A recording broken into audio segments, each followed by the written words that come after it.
You've seen nothing yet, I promise you.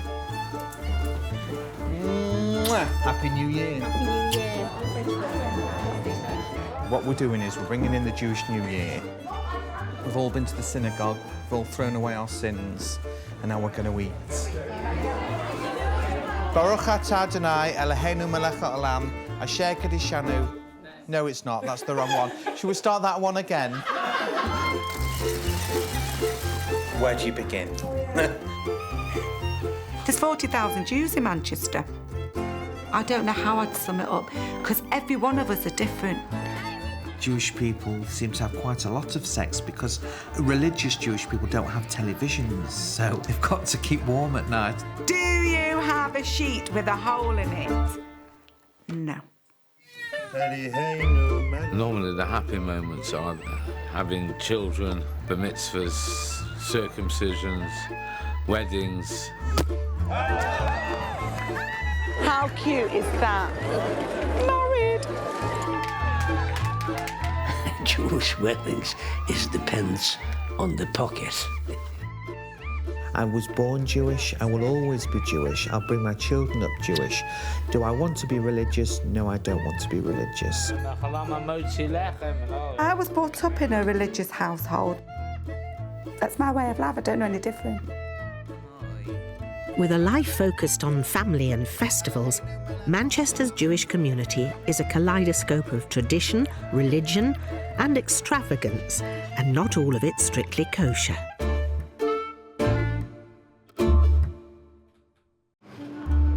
There are over 250,000 Jews in Britain.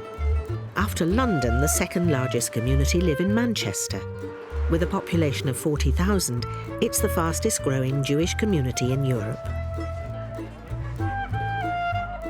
In this cosmopolitan community live Jewish people of all levels of faith. They differ vastly in devotion, but most share a common sense of pride in being Jewish. How do you feel about lace? You've probably done it first time round. Yes, yeah. 90% of the people we serve in the shop are on my level. Good Jewish girl, not. Not. And then you step up a few levels, you get the more religious. I class myself as a modern Orthodox mum. We all observe all the religion, everything. The house, food, cooking, clothes, the lot. And then you get the very religious and the fanaticals, if you can use that word. If that's what they want to do, live and let live. I'm quite happy with that. Do you want a drink? Okay, do you want another bagel? No. Do you want a bagel? The grandparents are mainly from Russia and Lithuania. Came from the little shtekels. I mean, my mum was from Ireland, and I love it because people go, oh, Irish Jew. How can you have someone that's Irish and Jewish?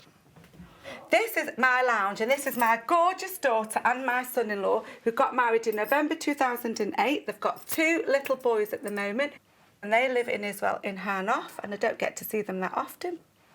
This is a picture of my 3 gorgeous kids, Saul, who's 21, Leanne, who you've seen, and Gabby, who's 16. Saul, 21, cute, gorgeous. It's a madhouse, that's what we're like here. Come on, have a pickled cucumber.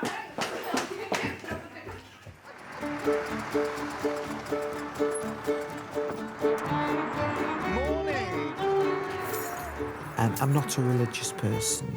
I'm more a traditionalist.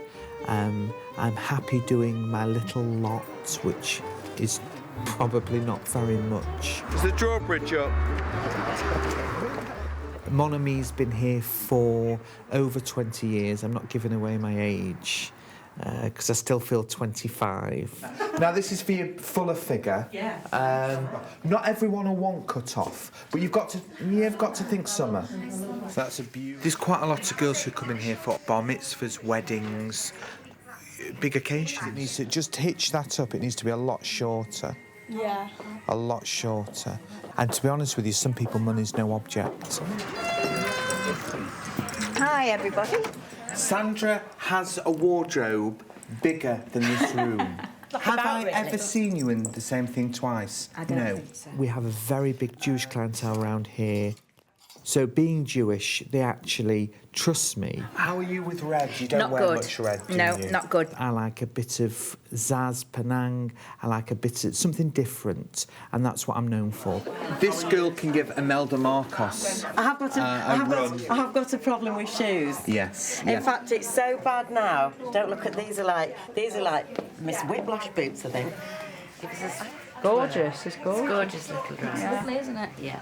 Well, I think Jewish people are like every other community. They like to party, they like to dress to impress, and like to spend money on clothes, which the more they spend, the happier I become.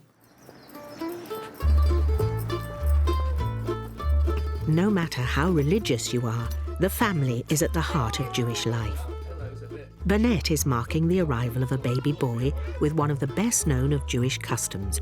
It's called a bris. That's anaesthetic. That means it doesn't hurt the baby. Physical thing is a circumcision, which itself is quite a minor procedure, but spiritually and religiously and culturally, it's massive. A ceremony which really seals the Jewish people with God. It's mainly for the men. The women, poor women, don't really get involved, other than the people that are involved with it.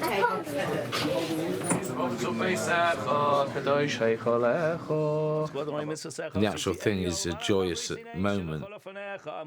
I always like to stand at the front. I don't mind the sight of blood. Every Jewish boy has one. You can't get married. You're not classed as being Jewish. You can't be given a name unless you've had a bris. They cut the foreskin. Oh, I don't know. It makes me feel sick. But anyway, I've decided it's the only pain a man goes through in Jewish life. Even the most non-religious of Jews, who observe no other part of Judaism, almost always observe the bris. Little fella. 8 days old, a baby doesn't really feel anything. And if you ask me, do I remember mine? No, I don't remember mine. When I had my first, I was absolutely hysterical. But by the second, you knew that once you heard the scream, the baby's been brised, and that's it. You've got a nice Jewish little baby boy. What's the baby called? Aaron Shmuel. Oh, Aaron Shmuel. Oh, little Shmuley. Cute name. Only Mazel. Thank you. Little Shmuley was named after his great-grandfather, a Holocaust survivor. For many Jews, the past is another country. Jack Eisenberg was born in Poland in 1928. We're from all over Europe, the Baltic things, Russia, Lithuania, and that's most of the Jews. It costed me a lot to be a Jew, yeah. I've got pictures of my father and my mother. My father was called Isaac, and my mother was called Debbie. This is the flag, an original from a Hitler use, which a British soldier took, which is an army after the war. And when I was in the hospital, he brought it to me, he said, "You have it." And you know, when you saw this flag, 70 years ago, you trembled. You trembled. This was my number. I hadn't got a tattoo, but that was my number on the slave laborer's uniform. Jew, 18th of January 1945. Oh, Buchenwald, I shall never forget you. We had to sing this, because you are my fate, and how wonderful freedom is, oh Buchenwald. That's what made us sing. You want to take a picture of the bathrooms? It's a little bit better than Buchenwald. Listen, my father wasn't rich, he had money. What happened? At the age of 50, they dragged him into a gas chamber. Yeah, with my mother and my brother. I went into hiding. Otherwise I wouldn't be here. If I went with them, next day I would have been gone. Yeah. But I must say, God was good to me.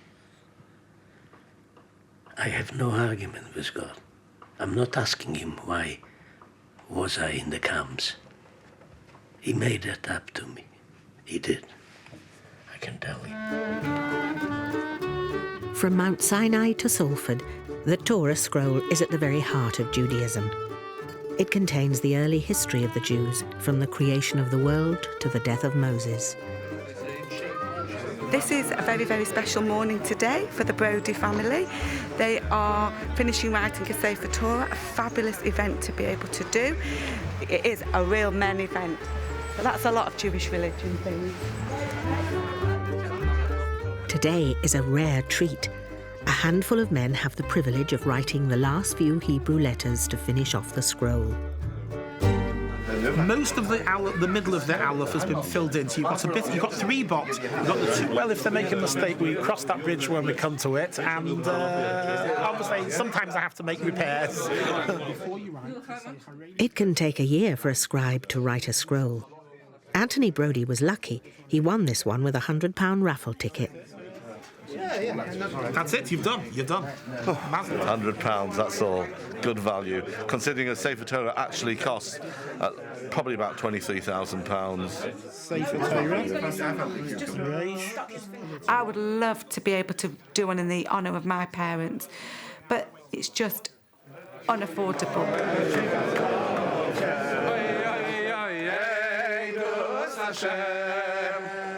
The Torah is used for readings during services on Sabbaths and religious festivals. This one will have a home in a newly built synagogue. One thing about being Jewish, which I do like, it's very communal, and I think that's very, very important.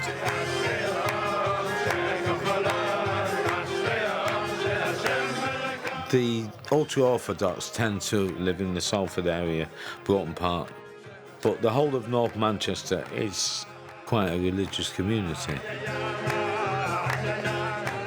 If you're religious, you'll stick together where there's a shul and there's a community, and it's a sense of security, I think. The Torah lays down Jewish laws to live by. The rules of keeping a kosher home even state what Burnett should and shouldn't eat. Hi! Definitely we can't eat pig. We definitely can't eat gelatine. We definitely can't eat non-kosher meat at all. Kosher, you want to eat kosher. But some of the people, religious, will not mix with people, a neighbour who doesn't eat kosher. Do you understand? Yeah. Whether you're kosher or not, everything stops here on Friday afternoon for the Sabbath, the Jewish holy day. On Saturday, we call it a Sabbath. That's our day of rest, and we do absolutely nothing as regards to work. So all the preparations are done on the Friday. Jewish law means we're not allowed to film on the Sabbath. So Burnett is cooking her typical Friday night meal on a Thursday. I've made the fish, I've made the soup, I've made the chicken, I've made the meat, I've made the cockles, I've made the desserts, I've made the lot. There's the Torah law. You should keep 6 days, you shall work, and on the 7th you shall rest. Yum. Let me just check my soup. Jewish penicillin. There's certain Torah laws that have been laid down what you're not allowed to do. It's not permissible to flick a light, to light a light, make it strike a match, nothing. So you can't watch television, you can't put anything electrical on. Not allowed to tear on Shabbos, so I'd normally cut it ready in advance. I don't have any toilet paper that's on a roll. Then I've just got loose tissue so we don't have to tear. We're not allowed to tear. My Shabbos kettle, don't boil a kettle at all. We don't switch on or off, it's on. We're not allowed to use any hot water like that, so what I have to do is wait till after Shabbos to wash up. So all my dishes are all stacked up on the side. That annoys me, actually. If I forget to put the kettle on and we have no hot water, then we have to bring in a non-Jewish person into the house who doesn't have a clue what I'm talking about, because we're not allowed to ask them to put the water on. And you've got to say, well, I can't make myself one, but I'd really like one. And you could go through this for 2 hours before the cutting on that you can't switch the time switch on. If I don't do that, then we can't have any food because the light will go on and off on the fridge.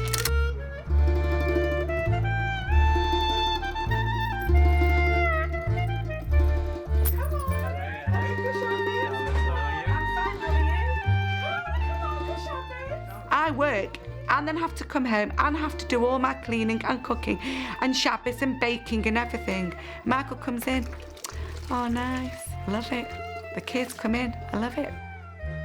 You know, they've done nothing and I'm like ready to have a, you know, heart attack here. Bless them. Most of our meals are around family, which is what a lot of people admire about Jewish people. We sit round the table. Are you sure you've had dinner? Definitely very nice. Oh, okay. I mean, it's part of the Ten Commandments. Keep the Shabbos day and make it holy. So it's up there with killing and adultery.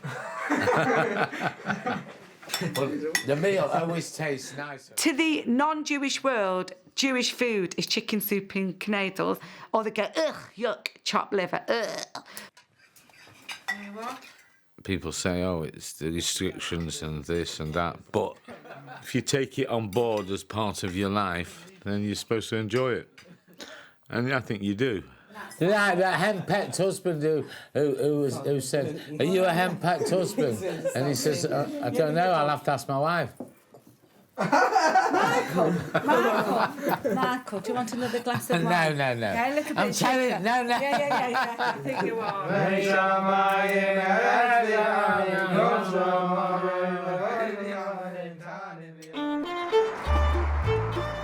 Not everyone observes the Sabbath rules. For Joel, Saturday is just another day of work.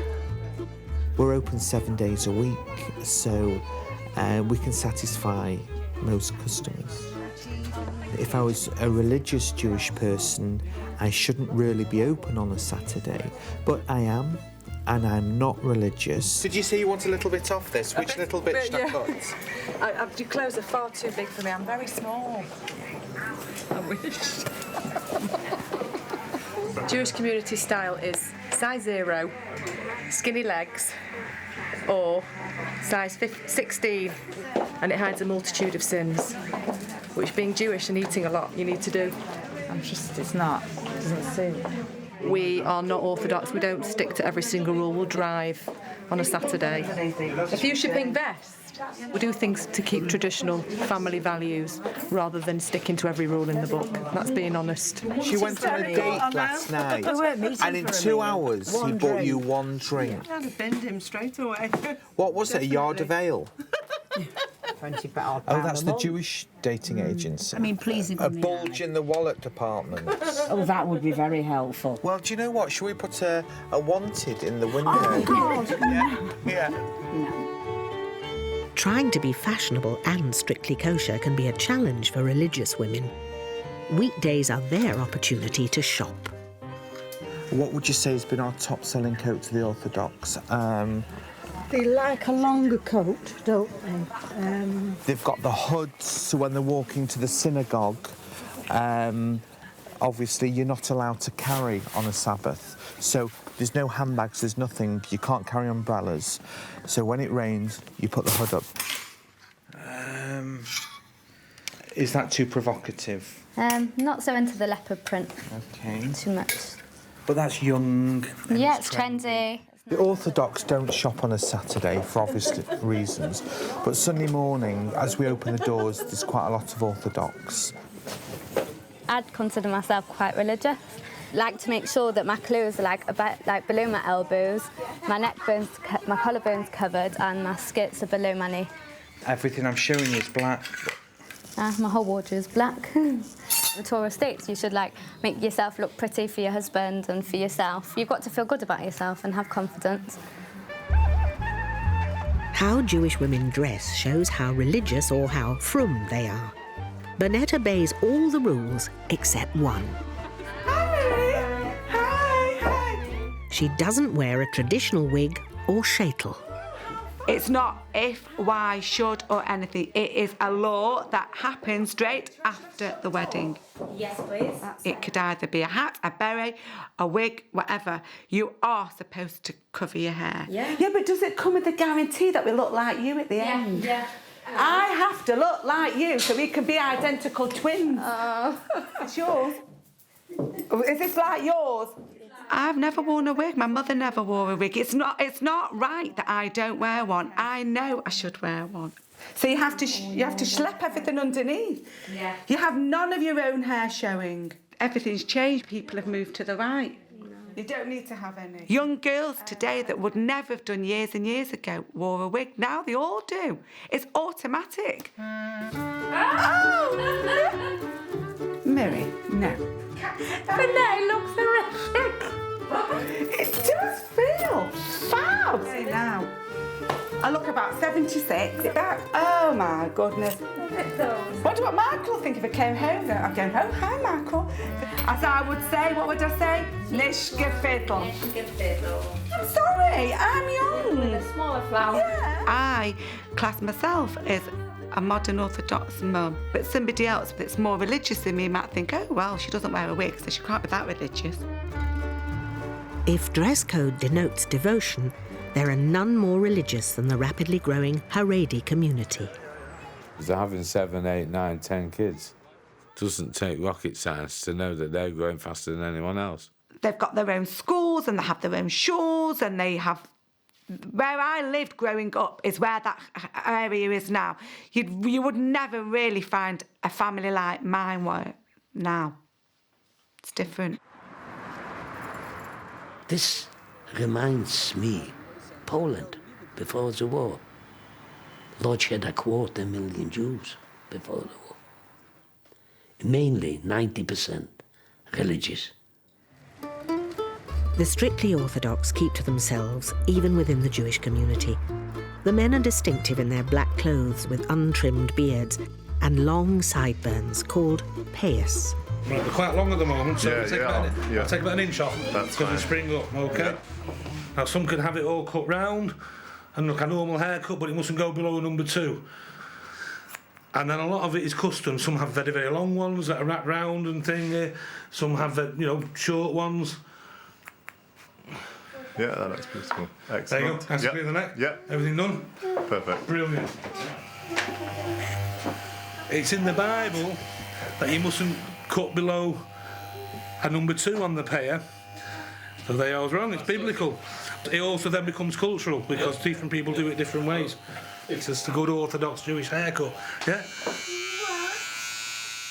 The reality is, before I came here for 34 years, I never mixed with Jewish people, never mixed with my own kind or anything like that, which is a long story. Basically, through my brother being killed in the Yom Kippur War in 1973, I moved totally away from religion. Didn't want to know, didn't bother. And the fact is, it's fate-led, Hashem, the Lord, has directed me here for whatever reason. That's the way I see it. I came to England penniless 65 years ago. And we built up a good business. We really worked hard, I must say. Chapin stands for Jack, myself, P-I-N, Pinky, and D-A, David.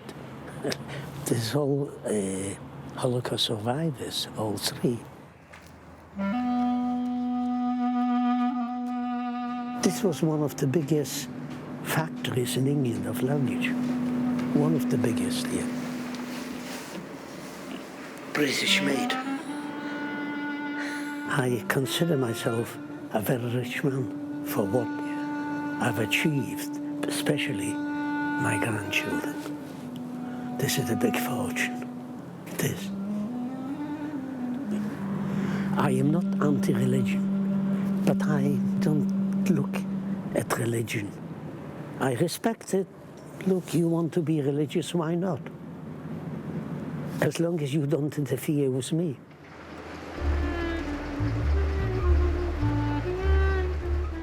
To me, being a Jew, it is special. They care for one thing, for the family.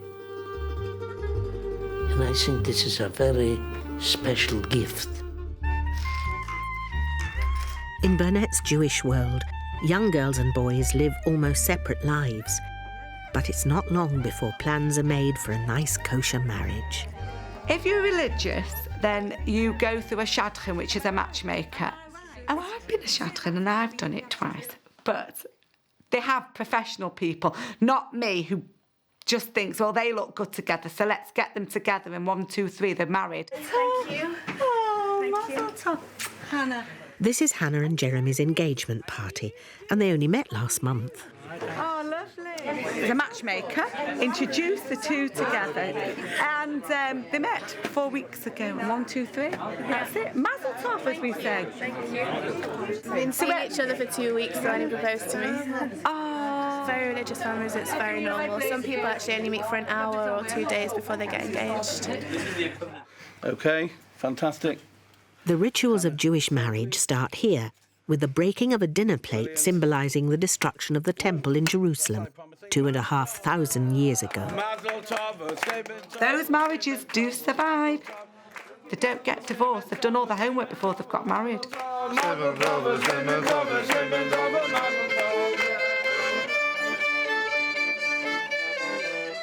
Me and Michael met at a party, so that was no shadchan to start with. So we were then going out for probably about 7, 8 months. And then you give you a piece. Please, God, you're next. Now, we actually did hold hands, but we definitely didn't sleep together. We definitely didn't do anything like that. And please, God, babies. Well, lots and lots of babies. Baruch Hashem. Joel isn't religious, but he still respects some Jewish traditions. His eldest daughter, Mia, has just turned 12, and she's getting ready for a very special party. It happens, once in a lifetime. My daughter's 12, so in the Jewish religion, a girl at 12 gets bat mitzvahed. We're not very religious, but it's a little bit of religious knowledge that they need to learn, gives them a backbone. It has to be done. Right. A bat mitzvah is a woman going into adult womanhood, really, and becoming independent. And Mia should be able to tell you a lot more about it. I didn't actually have one. How do you feel about making a speech? Really? She does classes every Sunday morning to learn how to be a good Jewish woman. I enjoy organising parties. I'm quite a showman, really. And I thought, let's do something different. I thought, right, we're going to have a Bollywood evening.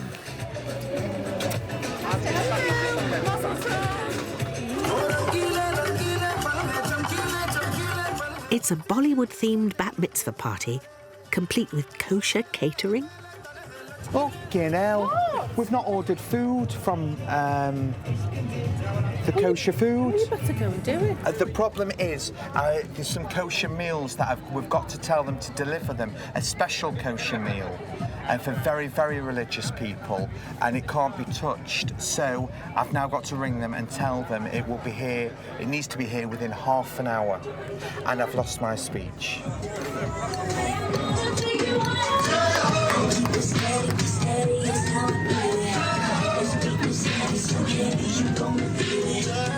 Good evening, everyone, and welcome to Mia's bat mitzvah. You all look unbelievable tonight. Thank you all for going to so much trouble. I am a nice Jewish girl celebrating my bat mitzvah, Bollywood style. That must be a first. For those of you who know my parents, my mum is normal, but my dad has never been. Just look at him.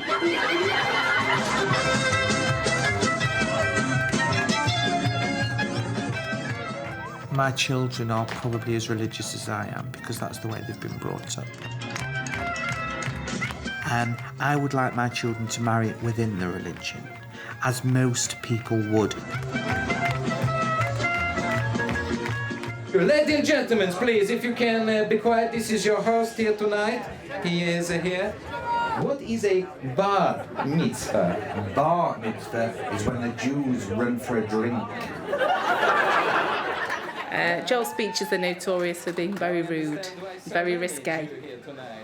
So people know not if they're easily offended that they should leave. Jewish people seem to laugh at themselves, and why not? Life's all about laughter. You don't laugh, you cry. A young girl comes of age when she's 12, but it won't be until the week before her wedding when she's introduced to the Jewish woman's best-kept secret. It's the mikveh, and most women should, if not all women, should come here once every month. From the day one of your period, you can't sleep together, you have separate beds, and you stay like that till you come to the mikveh. I should be undressed with a bath towel on me. I would then walk down the steps completely into the water and immerse myself 3 times. It's like you're born like a baby with nothing on at all. And then you're excited to be with your husband then that night, because you've not been with him for 2 weeks. 2 weeks at least. Well, it's like a renewing your marriage every month. Yeah, that's what happened. Jewish people seem to have quite a lot of sex because religious Jewish people don't have televisions. When I was growing up, there was the funny old story about having sex through a sheet. Do you have a sheet with a hole in it? No. And I expected to see sheets hanging on washing lines with holes cut in them.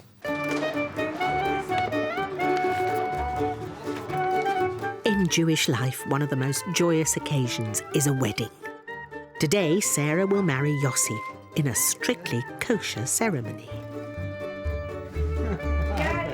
My friend's daughter, Sarah, she's getting married today, and we're all getting ready to go to the wedding. We're all getting dressed up, and it's going to be fab wedding. It's the custom for a Jewish bride and groom not to see each other for a week before the wedding. Chuppah. This is where the chassan and kala, bride and bridegroom, are going to be in about an hour from now. Meanwhile, Yossi the groom is given moral support from friends and family as the seconds tick away. The ceremony starts with the signing of the Jewish marriage contract, and Yossi signals with his hanky that he's happy to go ahead.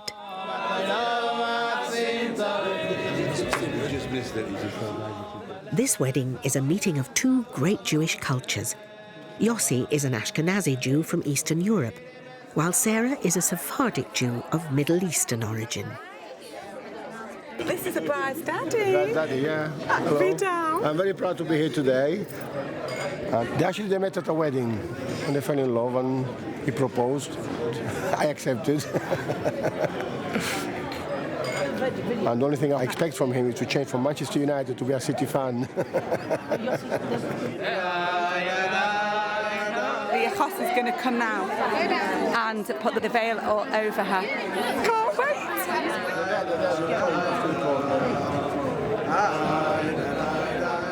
This tradition recalls the biblical story of Jacob, who married the wrong woman who hid her face behind a veil. Is that the right one? Good. No.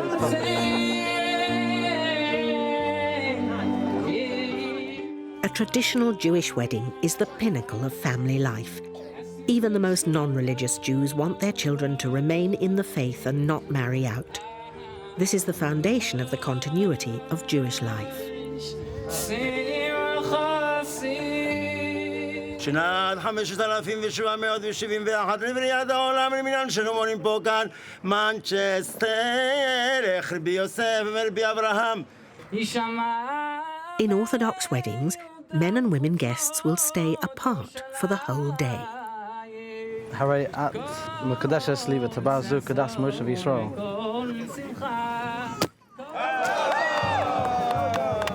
Once the glass is smashed, then it's Sarah and Yossi Schwartz. How cute is that? Married!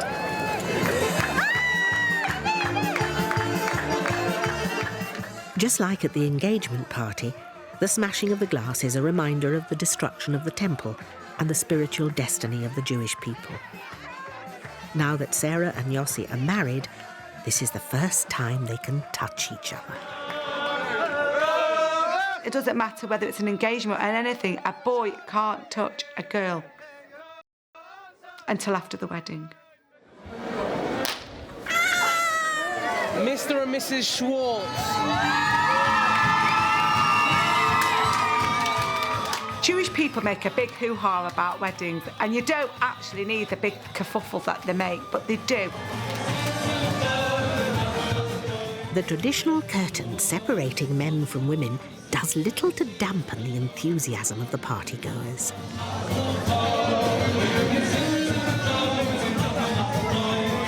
I've been to weddings where they've even had a separate entrance, so at the car park I've said bye-bye to Michael and he's gone in one entrance and I've gone in another, and literally not seen him. There's been a brick wall up in the middle of the room.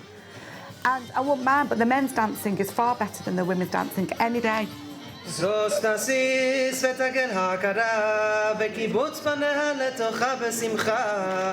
My wedding is 25 years ago. I'm ready for my silver wedding.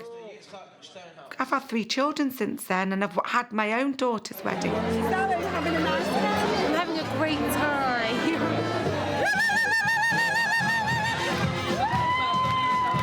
My father and mother were married 61 years. They probably had about 10 years happiness.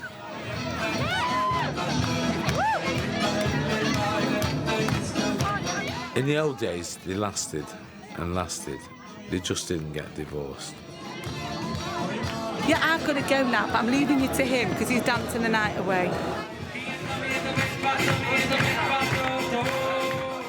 I've got 2 gorgeous boys. Hopefully both of them will marry nice, from Jewish girls. But she's got to be very special for my boys.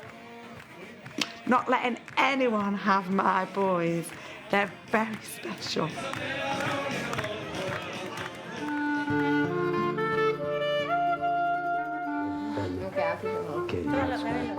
It's Friday night, and Jack arrives at his daughter Debbie's home for dinner. It's a very special occasion. All the family have gathered for his 13-year-old grandson Benny's bar mitzvah, his Jewish coming of age. Amen. Baruch atah Adonai Eloheinu melech haolam, borei pri hagafen. Amen. Amen. Friday night meal is special. In Poland, I'm talking. The population was poor.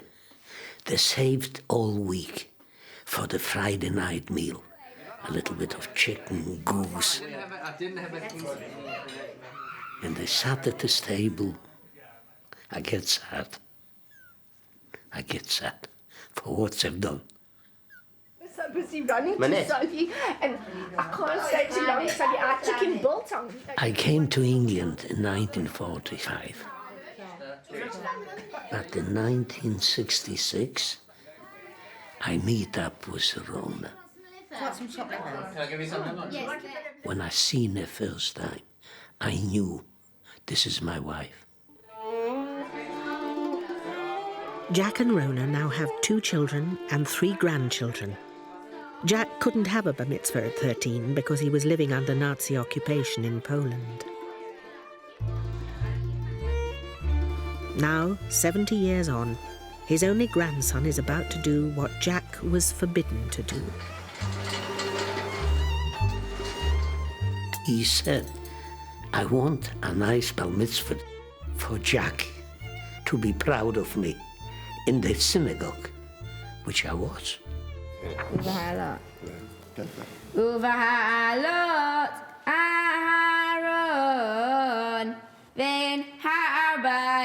And he did it perfect. He's an intelligent boy.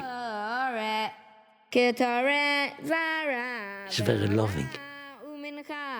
He's better looking than me, but that doesn't matter.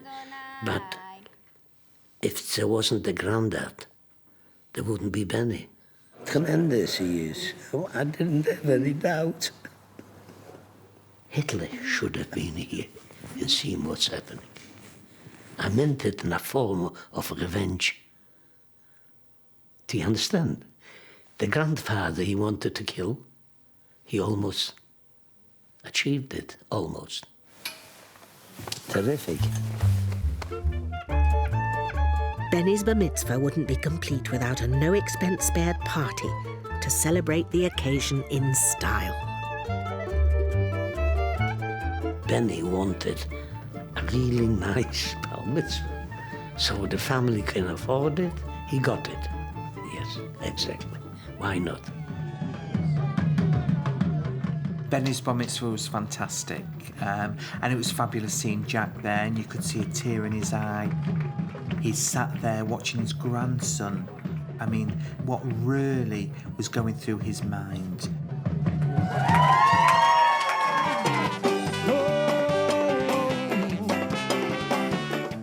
My feeling about his grandchildren, I cannot describe it. I had a little Benny. I had a brother who was murdered at the age of 9, gassed. And I say to Benny, Benny, you know you're my brother. I mean it. He's the replacement for my brother. Jack's story is a living reminder of the deliverance that has been a part of Jewish culture for thousands of years. The annual festival of Purim also celebrates deliverance, the story of Queen Esther saving exiled Jews in Persia from extermination in biblical times. It's one of the most joyous festivals in the Jewish calendar.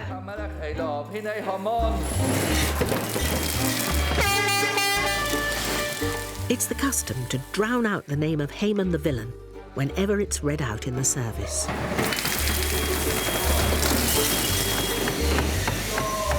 This is what you do all day. You get, you receive, you get, you receive. Thank you very much. Thank you very much. Hello! Thousands and thousands and thousands of pounds are raised today for all needing different things.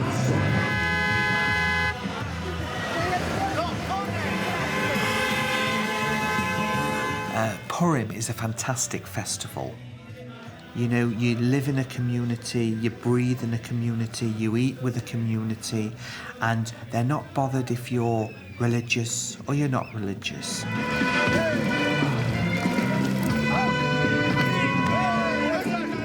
You see people getting drunk, which is the only time that we actually are commanded to get drunk in law.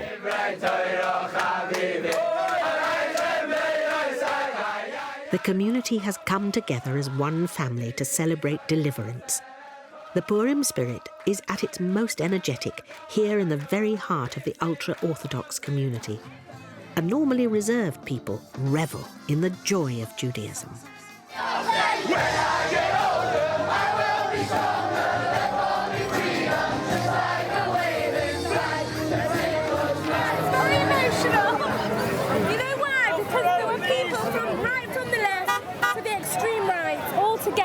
Place, and that's how it should be. It's amazing. The Manchester Jewish community has thrived for over 200 years. It embraces all levels of religious observance. Now, with a rising birth rate in the ultra-Orthodox community, there is a corresponding reassertion of Jewish identity. The modern generation has seen that they want either authentic Judaism or they want out.